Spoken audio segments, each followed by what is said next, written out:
And my self Vishal Gupta. आज हम इस वीडियो में रक्षाबंधन के इतिहास के बारे में जानेंगे कि रक्षाबंधन क्यों मनाया जाता है और इसके पीछे का क्या इतिहास है। तो आइए बिना टाइम वेस्ट किए आते हैं पॉइंट पे। रक्षाबंधन का त्यौहार भारत के प्रमुख त्योहारों में से एक है जिसे हर धर्म के लोग मनाते हैं। रक्षाबंधन को भाई बहन के प्रेम का प्रतीक माना जाता है। यह पर्व हर साल श्रावण मास की पूर्णिमा के दिन मनाया जाता है। इसमें बहनें अपनी भाइयों की कलाई पर रक्षा सूत्र यानी राखी बांधती है और उसकी लंबी उम्र की कामना करती है। वहीं भाई भी उम्र भर अपनी बहन की रक्षा करने का वचन देता है। इसलिए इस त्योहार को रक्षाबंधन या राखी भी कहा जाता है। रक्षाबंधन मनाए जाने के पीछे कई कारण निकल कर आते हैं। इस पर्व की शुरुआत के पीछे कई पौराणिक और ऐतिहासिक कारण बताए जाते हैं और इससे जुड़ी कई कहानियां प्रचलित हैं। पहली कहानी रानी कर्णवती और सम्राट हुमायूं की है। मध्यकालीन युग में जब भारत पर मुगलों का राज हुआ करता था तथा राजपूतों और मुगलों के बीच कड़ा युद्ध चल रहा था, इस दौरान चित्तौड़ की रानी कर्णावती को बहादुर शाह जफर से खतरा महसूस होने पर उन्होंने सम्राट हुमायूं को राखी भेजकर सहायता मांगी और हुमायूं ने भी रानी कर्णावती को अपनी बहन मानकर उनकी रक्षा के लिए चित्तौड़ से अपनी सेना की एक टुकड़ी भेजी, जिससे बहादुर शाह जफर पीछे हट पड़ा।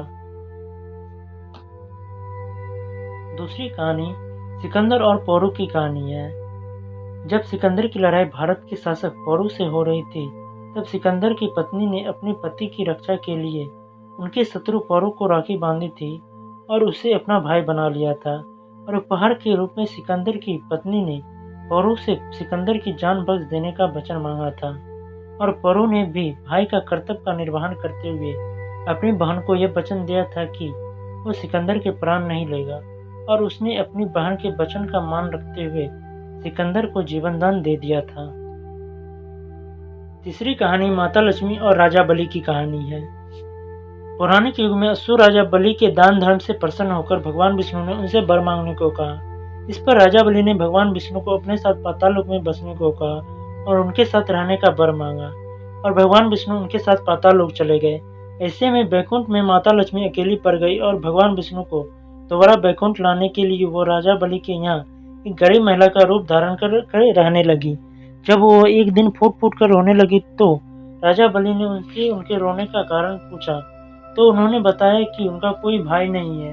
ऐसे में राजा बलि ने उनका भाई बनकर उनकी इच्छा पूरी की और माता लक्ष्मी ने राजा बलि की कलाई पर रक्षा सूत्र बांधा, जिसके बाद राजा बलि ने उनसे इस अवसर पर कुछ मांगने को कहा। इस पर माता लक्ष्मी ने विष्णु जी को अपने वर के रूप में मांग लिया और मांगे वर के अनुसार राजा बलि को विष्णु जी को लक्ष्मी जी को सौंपना पड़ा और इस तरह से रक्षाबंधन पर वर मांगने और उसके बदले उपहार देने का परंपरा चली आ रही है। चौथी कहानी महाभारत की है। महाभारत युग में भी रक्षाबंधन के महत्व की कहानी मिलती है। यह कहानी भगवान श्री कृष्ण और द्रौपदी की है।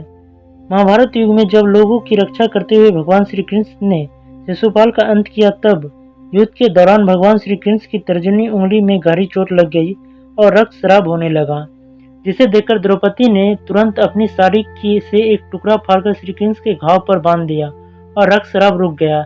इस पर भगवान श्री कृष्ण द्रौपदी पर काफी प्रसन्न हुए और इसका कर्ज उन्होंने द्रौपदी के चिरहरण के समय उनकी लाज बचा के चुकाया। उम्मीद है आप लोगों को रक्षाबंधन से जुड़ी हुई जानकारियाँ पसंद आई होगी।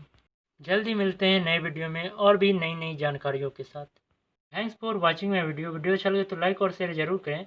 चैनल को सब्सक्राइब करना ना भूलें।